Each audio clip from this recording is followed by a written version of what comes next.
Há muito tempo eu esperava por essa noite e tê-la aqui comigo é uma satisfação muito grande. Ela é médica veterinária, especialista em cirurgia geral e master em cirurgia reconstrutiva. Minha convidada é a doutora Bianca Schmidt. Seja muito bem-vindo para o programa É Negócio dessa noite. Sinta-se muito à vontade e muito tranquilo, porque nós vamos falar dos assuntos que tu entende muito e vive diariamente. Verdade. Me conta. Bom, primeiramente eu só queria agradecer a oportunidade, o convite de estar aqui com vocês. E vamos, então, ter esse papo descontraído sobre os pets e sempre com muita cautela, a gente pensando sempre aí no melhor para a saúde deles, né? Então, estou aqui à disposição para a gente poder falar um pouquinho sobre esse assunto que eu gosto tanto. Bom, eu não tenho dúvida que esse programa interessa um grande número de pessoas, porque, afinal de contas, quem não tem o seu pet tem um cuidado muito grande. A gente sabe que cães e gatos são de preferências, vamos dizer assim, né? São os mais comuns. São os mais comuns. Exatamente. E aí eu acho, então, que a gente pode começar a falar sobre isso exatamente para que tu possa dizer algumas coisas que muitas vezes as pessoas estão desinformados ou que fazem tudo pelo melhor para o seu pet, mas às vezes não é a melhor solução. Então me diga uma coisa, passear sem guia, eu acho que seria o início assim para a gente poder começar a falar a respeito. Isso, eu acho que é muito interessante a gente pegar esses pontos importantes que normalmente são corriqueiros, são atitudes que a gente acha que não está causando nenhum mal e às vezes não está, mas eu acho interessante a gente pontuar quais são as possíveis coisas que a gente pode trazer danos à saúde ou até mesmo alguns acidentes. Então, eu acho que são assuntos muito relevantes e vamos iniciar, então, com o primeiro tema que tu falou sobre passear sem guia. Perfeito. Eu sei que muitas pessoas têm alguns animais que passeiam sem guia ou até passeiam melhor sem guia. E eu concordo que isso pode vir a deixar o animal um pouco estressado, aquele animal que não está acostumado. Mas a gente tem que sempre considerar aquelas ocasiões em que a gente não está preparado, né? Já aconteceu muitas vezes que as pessoas falam, eu tirei um pouco a guia do meu animal porque eu vi que ele queria ali correr um pouquinho e aí acontece um barulho, um acidente, às vezes alguém faz um movimento muito brusco, seja o que for que cause, né, esse momento, pode acontecer que o animal tenha nesse momento um ímpeto de fugir, de correr. Até mesmo alguns problemas articulares, aliás, rupturas de ligamento, enfim, podem acontecer nesse movimento de susto, né, de correr, esses primeiros esses acontecimentos que a gente não tem como prever. Então, passear sem guia pode ser um risco muito grande para a saúde do teu pet, pensando aí em acidentes que a gente não consegue prever. Isso é uma coisa que até, como tu é uma especialista em cirurgia, provavelmente muitos desses animais que chegam no teu consultório, ele se dá em que razão? Quando vamos falar de cirurgia, de que maneira ele pode acontecer assim um evento? Então, na nossa clínica, porque eu já trabalhei em muitos locais, né? Mas na nossa clínica, a gente tem menos frequência de animais que vêm por acidentes e atropelamentos, porque isso nunca tem hora para acontecer, até porque não é algo que a gente programe, né? Então, nós não somos 24 horas, então isso às vezes faz com que a gente não atenda tantos traumas, tá? Mas na minha vida, no geral, quando a gente tem esses animais de acidentes, a gente tem politraumatizados, então animais de traumas, de batidas, enfim, às vezes brigas também, essas brigas também podem acontecer, porque a gente nunca sabe se um cão ou outro vão ser sociais, né? Então, eles se encontram, às vezes os cachorros são até de rua, não são de alguém em específico. Então, quando eu era plantonista, muito o politrauma e animais com ruptura de bexiga, com hemoperitônio, então com sangue na cavidade abdominal por ruptura de algum órgão. Então, essas normalmente são coisas frequentes na clínica e na cirurgia de cães e gatos em locais 24 horas. Quando nós atendemos animais, não só sob agendamento, mas pronto atendimento lá na nossa clínica, muitas vezes esses animais já tiveram ou um primeiro atendimento, ou as pessoas primeiro já deram ele já foi estabilizado, digamos assim, ele não vem muito no pronto atendimento. Apesar de que nós temos uma médica veterinária especializada em intensivismo, então faria bastante sentido as pessoas nos procurarem por isso, tá? Que faz parte da nossa equipe fixa, né? Então ela está lá de segunda a sábado, literalmente para fazer este atendimento, além de cuidar, claro, da nossa internação. Então, realmente, Hoje em dia atendemos menos, mas todas as vezes que a gente tem atendido, isso está ligado diretamente com a especialidade de ortopedia, tá? Isso sim é muito recorrente. Mas e outra coisa, brincar de morder com o filhote? Esse é um assunto bem importante, tá? O que acontece? Eu estou indo bem, então, nas perguntas? Sim, com coisa certeza. boa. Essas são coisas bem relevantes. Então, eu já vou até aproveitar e falar diretamente com o tutor. Quando a gente pega um filhote, as coisas que a gente tem que pensar é que tudo que a gente iniciar, né, tudo que nós iniciarmos desde pequenininho, muitas vezes esses animais vão ter essa lembrança, assim como a criança, né? Então, o filhote, ele é ótimo quando a gente tem uma folha em branco, mas a gente tem que cuidar muito o que a gente escreve.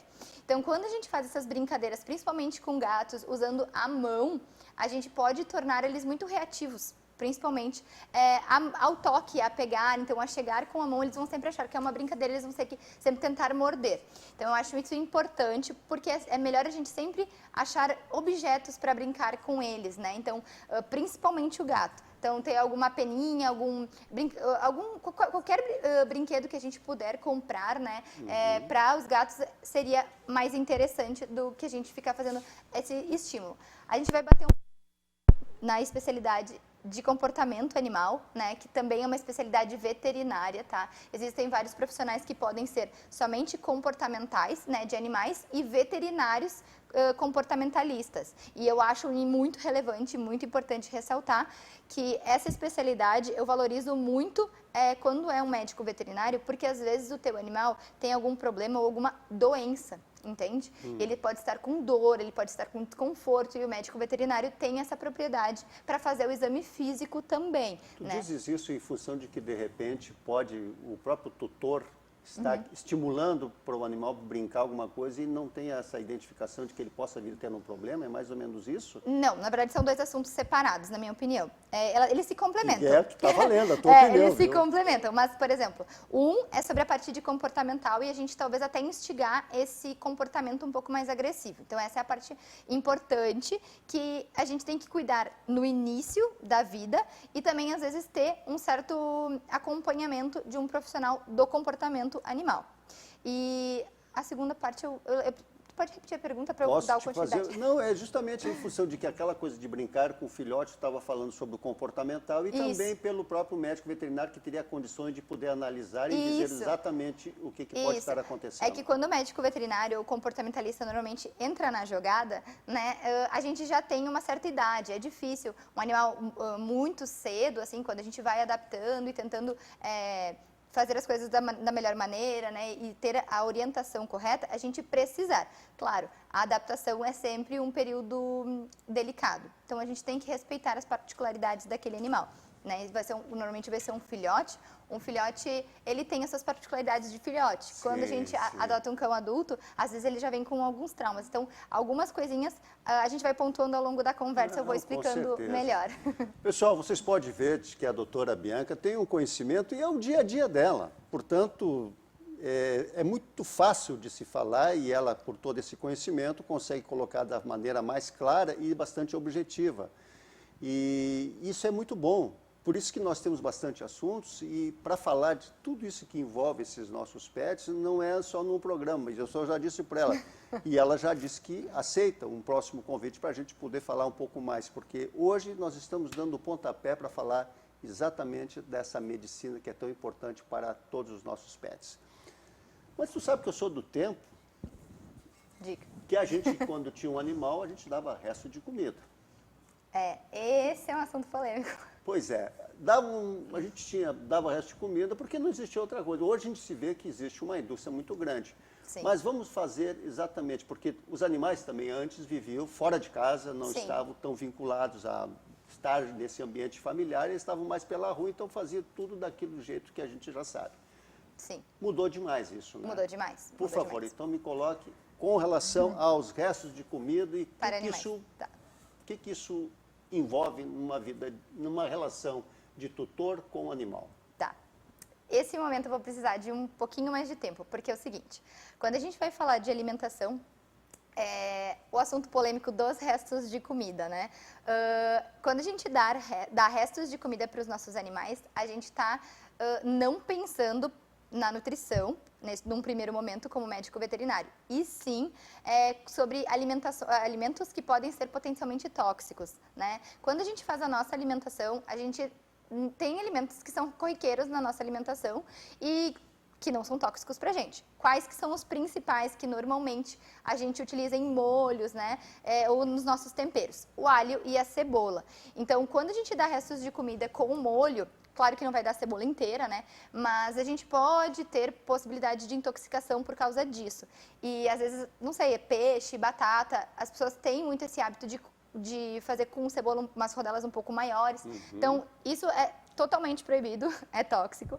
E a gente já teve perdas de animais, e eu, ao longo da minha vida de médica veterinária, eu vejo que já atendi muitas pessoas que não tinham essa informação. Então, eu acho que essas coisas são importantes. A gente tem que cuidar com os restos de comida, principalmente por causa da parte de toxicidade, né? Tem muitos alimentos que podem ser potencialmente tóxicos. Então, acho que essa é a parte mais importante, é a parte que a gente que eu mais bato na tecla, que eu tenho o medo, né? O medo de sempre que as pessoas falam sobre alimentação natural, sobre comida, as pessoas confundem esses dois assuntos. Então, isso seria toxicidade e resto de comida para animais. A segunda coisa, que seria alimentação natural, é um pouquinho diferente. A alimentação natural para pets, ela é uma possibilidade super válida, né? Mas ela precisa estar sendo acompanhada por um médico veterinário especializado em nutrição animal. Aí que começam as novas percepções sobre o mundo. Não, aí é um assunto que vai bastante longe. Exatamente. Né? E não é o meu assunto de especialidade, Claro, nem claro. abrangeria de uma forma ampla. Mas é uma possibilidade super válida que precisa ser individual. Perfeito. Então, inclusive, não quer dizer que uma comida, vamos como tu disseste Sim. assim, está completamente fora. Não, Isso, desde que exatamente. seja acompanhado, tu Isso. pode preparar o alimento para o teu pet. pode, mas se tu optar pela alimentação natural exclusiva, porque ela pode ser uma alimentação natural com ração, né? Pode fazer os dois. Claro. Tem várias modalidades e várias possibilidades. Tu precisa estar ciente de que isso precisa ser individual para o teu pet. Ou seja, tu vai ir em um profissional para nutrição animal e a gente vai fazer, então, exames antes de fazer uma dieta para ele. A gente pode fazer dietas com vários alimentos. Sim. E isso vem muito do que tu comentou, do contexto de que eles estão cada vez mais próximos. Então, a gente quer poder dar aquele nutriente, pensa na nutrição daquele paciente. Então, a gente só precisa casar todos esses quesitos para poder, então, pensar numa alimentação natural. Mas o resto de comida humana está proibida, mais porque as pessoas não têm o conhecimento de quais alimentos não pode se dar. Chocolate, gente, totalmente proibido. Então, assim, né? Chegando a Vou Páscoa... comprar um chocolatinho para dar pro meu pet agora da Páscoa. Chocolate de gente, não. Existem alguns que aí vai na parte mais comercial, né? Que são feitos para pets, que não são bem chocolate, parece que é, enfim. Sim. E aí tudo bem, mas a gente tem que pensar com muita cautela nos restos de comida, tá? Bianca, porque as pessoas não têm esse conhecimento. Antes de chamar os nossos comerciais, eu vou deixar uma bola picando para ti, porque eu acho que é uma das coisas que eu acho lindo de ver, é um cachorro andando dos carros de cabeça para fora. Eu quero que tu me fale sobre isso depois dos nossos comerciais. Fique conosco.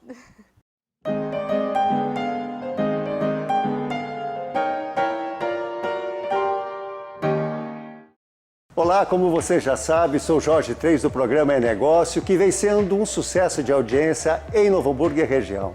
E a Vale TV vem conquistando a preferência de mais pessoas. Se você quer ter seu negócio conectado com quem traz qualidade e visibilidade para a sua marca, junte-se a nós.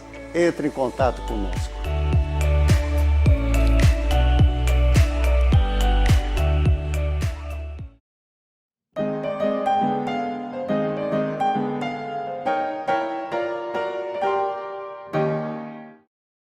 Voltando para o programa É Negócio, hoje tendo como convidada a doutora Bianca Schmidt, médica veterinária, e antes do comercial eu estava falando aquilo que eu acho lindo, maravilhoso, é ver os cachorrinhos tudo faceiro, rabinho empinado e os olhos pegando aquele vento na cara. Doutora Bianca, me conta sobre essa prática que é muito comum, de estar com os cachorros com a cabeça para fora dos carros. Então... Esse é um assunto que também a gente bate um pouquinho na parte polêmica, a gente trouxe uns assuntos para o tutor também entender o que pode ser nocivo, né? Que às vezes a gente acha que é normal, que é comum. Que é bonito, inclusive, né? Eles parecem estar muito felizes, né? Com o bento na cara, batendo. Só que o problema é que nós, médicos veterinários, vamos olhar sempre de outro ponto, né? Uma das especialidades que nós temos lá na VetPonto é a oftalmologia veterinária. Ela é minha sócia, inclusive, a especializada em oftalmologia. E a gente conversa muito sobre esse tema, por quê? Porque principalmente animais predisponentes, né, que já têm o olho seco ou que já têm uma produção de lágrima que não está na sua totalidade, já tem dificuldade de fazer a produção de lágrima ou até mesmo com o olho muito protruído. Esse movimento de estar com o vento na cara e a velocidade, além dele poder gerar o olho seco, também, ou piorar um olho seco, ele pode gerar lesões ou por causa do próprio contato ou até mesmo por causa de um corpo estranho. Então, por exemplo, uma areinha ali no olho, às vezes o animal pisca, ok, mas se vem com velocidade, pode gerar uma lesão. Então, isso é um assunto engraçado porque as minhas amigas postam no Instagram, eu tô xingando elas. Mas é um xingamento fofinho, tipo, amiga, que tal dar uma olhadinha no olho do seu animal, pingar um colíriozinho lubrificante depois disso. Mas a orientação mesmo, o que a gente conversa é que isso não aconteça. Se por um acaso, né, tem algum animal que se sente muito feliz e tal, existem alguns óculos, tá, que a gente pode colocar ali no animal nesse momento, mas não é somente a cabeça para fora da janela que isso pode gerar isso, tá? O soprador na pet também pode fazer esse ressecamento. Então, o que a gente trabalha muito na medicina veterinária hoje em dia? É a orientação para prevenção.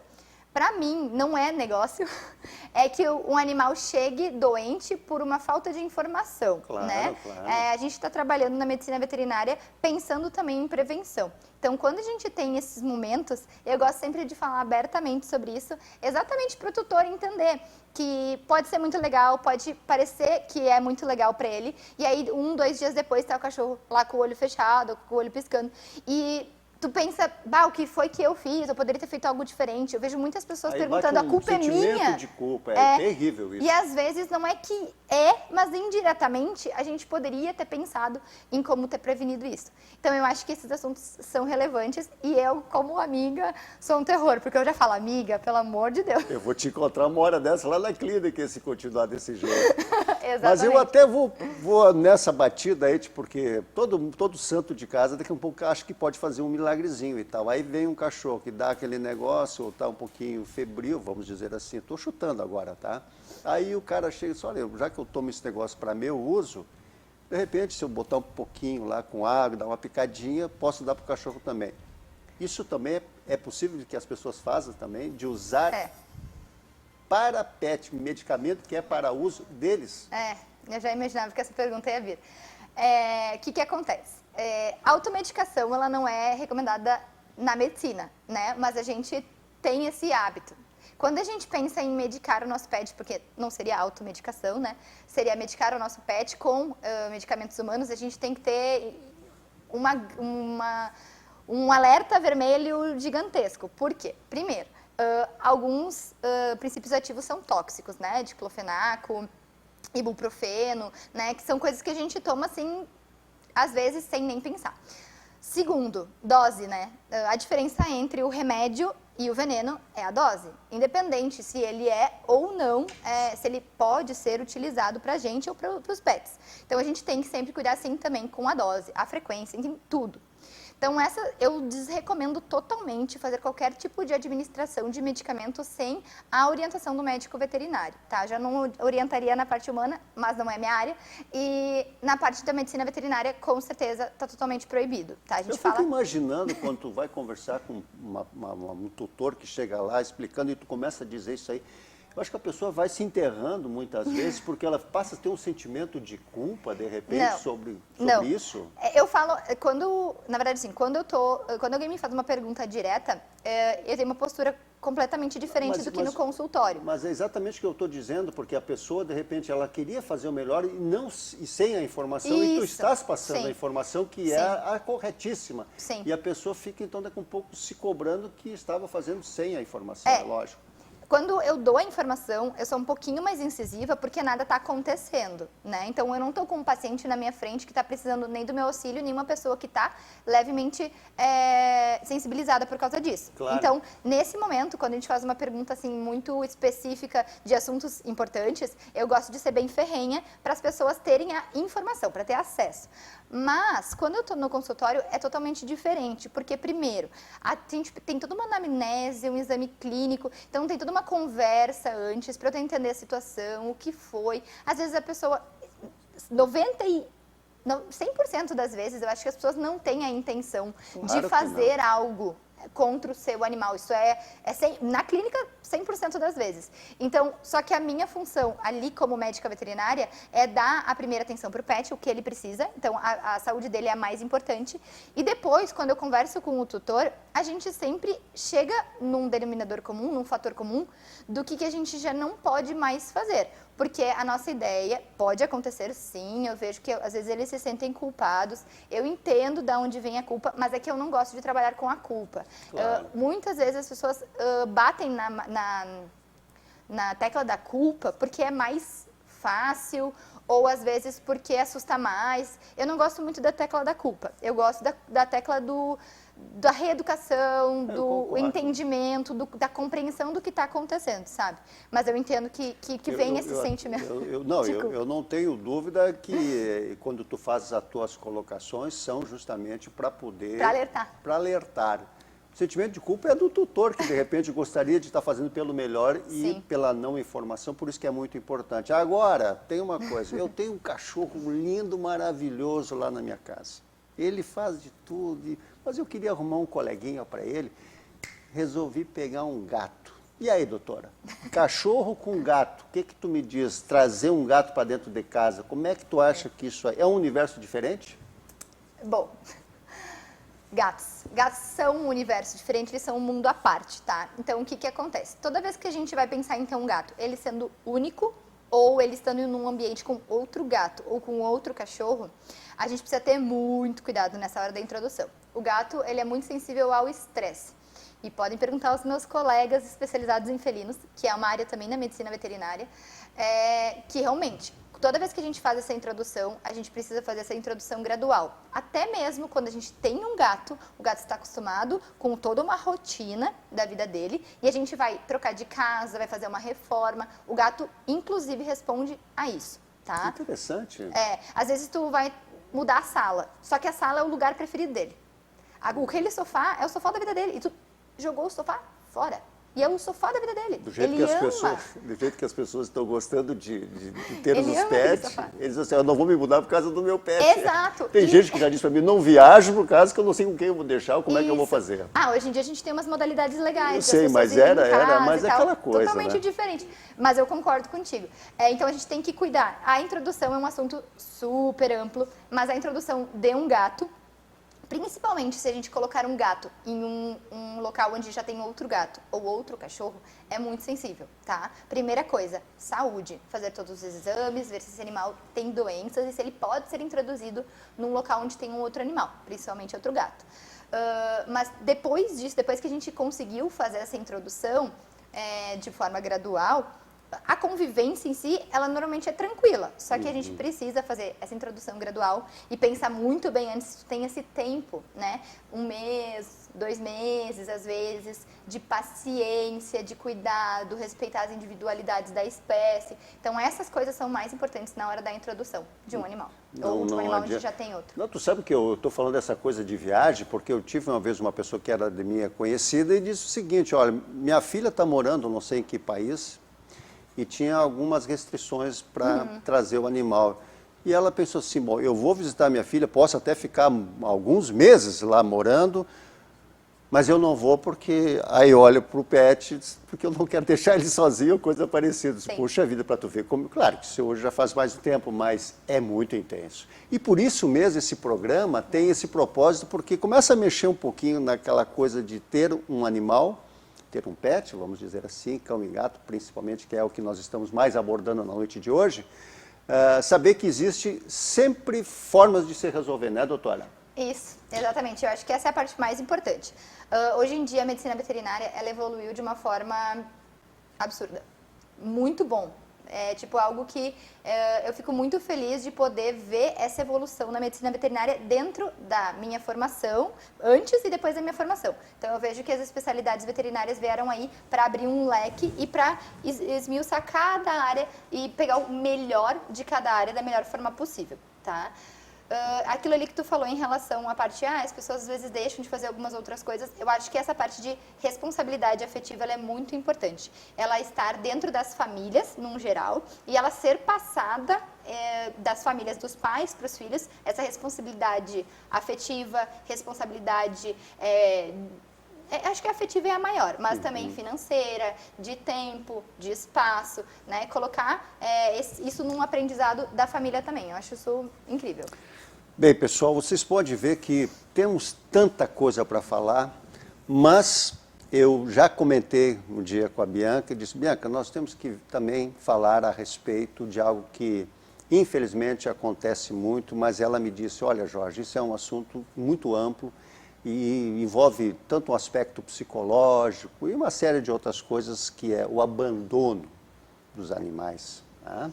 Isso é um assunto que a gente vai ter que ter uma outra oportunidade, porque o nosso tempo começa a ir encerrado. Está vendo como passou rápido, né? É verdade. A Bianca me disse, Jorge, pois é, tu vê como é que... Vai tudo tranquilo, porque aí o bacana é a gente poder fazer o que nós estamos fazendo de uma forma descontraída e levando essas informações preliminares, é isso, né? E desta maneira, eu quero muito te agradecer por ter tirado um tempo, teu dia é corrido, chega de noite, tu também merece um pouco de descanso, mas tu te dispuseste, depois de algumas tentativas minhas, de vir aqui participar do meu programa. Quero muito te agradecer e também te pedir as tuas considerações finais. Primeiro, eu só queria considerar que, lembrando que abandono é crime, tá? Isso é bem importante da gente lembrar, que não bate só numa questão ética. Tá? Bate também na parte de legislação. Perfeito. Isso é very importante. Quem entende, entende. Quem conhece, conhece. Né? Mas eu queria primeiro agradecer a oportunidade. Eu sei que rotinas corridas é difícil a gente conseguir se separar, às vezes, da médica veterinária para empresária, para a pessoa que também gosta e é uma entusiasta para falar sobre o assunto. A parte do comercial eu sou... Se me chamar, eu tô indo. Só que eu preciso colocar na agenda, porque realmente é muita coisa. Então, primeiramente, eu queria te agradecer esse convite. A gente já vem, né, acompanhando na VetPonto o seu programa É Negócio, então a gente ficou muito feliz de receber esse convite. Então, a primeira oportunidade que deu ali, deu uma brechinha na agenda, bora fazer esse programa. Que ótimo. Então, eu te agradeço muito por essa oportunidade. E também eu vou aproveitar, né, como uma boa parte do comercial da empresa, Claro. Eu gostaria de falar sobre também as especialidades veterinárias que nós falamos em todos os pontos aqui. As especialidades veterinárias, elas estão presentes em várias coisas da nossa rotina. Como vocês podem ver, às vezes, a gente gravar uma story, né, do cachorro para fora, com a cabeça para fora da janela, dando o restinho da janta ali no final do almoço, né, enfim. Eu acho que até me confundi agora. Mas dando o finalzinho da comida, enfim. A gente vê várias coisinhas importantes. Então, a gente consegue ver aí a oftalmologia veterinária, a parte de gastroenterologia veterinária, a intoxicação aí pensando na internação, então no intensivismo, na parte de intoxicação por medicações também, na parte de clínica veterinária. A cirurgia aí, ela acaba sendo uma consequência em alguns momentos, né? Corpos estranhos também, pessoal, não é para dar osso. Que legal. Mas a nossa clínica, então, ela tem mais de 16 especialidades veterinárias unidas, junto com a clínica e cirurgia de rotina. Então, estamos sempre esperando vários tutores que têm diversas queixas, mas achei interessante a gente abordar todos esses assuntos que batem cada um em uma especialidade em específico. E convido vocês a conhecer, então, a VetPonto, que fica na Domingos de Almeida, 800. Maravilha, que coisa boa. Então agora nós já temos um caminho para seguir. Mas o programa está chegando no final e eu agora vou fazer um fechamento assim que vocês devem estar olhando para mim e dizer assim, mas Jorge, hoje tu está um pouquinho diferente. Primeiro, estou feliz porque a Bianca está aqui comigo e a gente está falando um assunto que é de importância para muita gente, inclusive para mim também. Mas eu queria fazer um agradecimento especial porque o meu amigo de longo tempo, Júlio, da ótica Ponto de Vista, disse, Jorge, eu te vejo tantas vezes no programa, vem cá um pouquinho, como eu já sempre ia. lá na ótica dele e disse, bem, Kátia, eu quero ver se de repente eu consigo colocar alguma coisa no teu rosto para tu ficar mais feliz.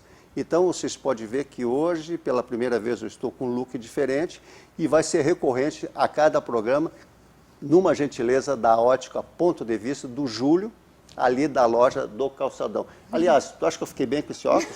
Combinou bastante. Então eu estou muito feliz por isso e obrigado, Júlio, estamos juntos. Pessoal, o programa chega no final, como sempre, é uma satisfação a gente poder estar junto a cada semana, de uma forma descontraída, mas de nada disso, como eu sempre tenho dito, teria sentido se a gente não tivesse a companhia de vocês. Portanto, eu quero agradecer e também já deixar o convite para a próxima terça-feira, às 22 horas, no programa É Negócio aqui pela Vale TV Play. E desejar a todos vocês uma excelente quarta-feira, quarta-feira, agora tu vê, quarta-feira e um resto de semana maravilhoso. Estejamos em paz, estejamos em Deus e até lá. Obrigado.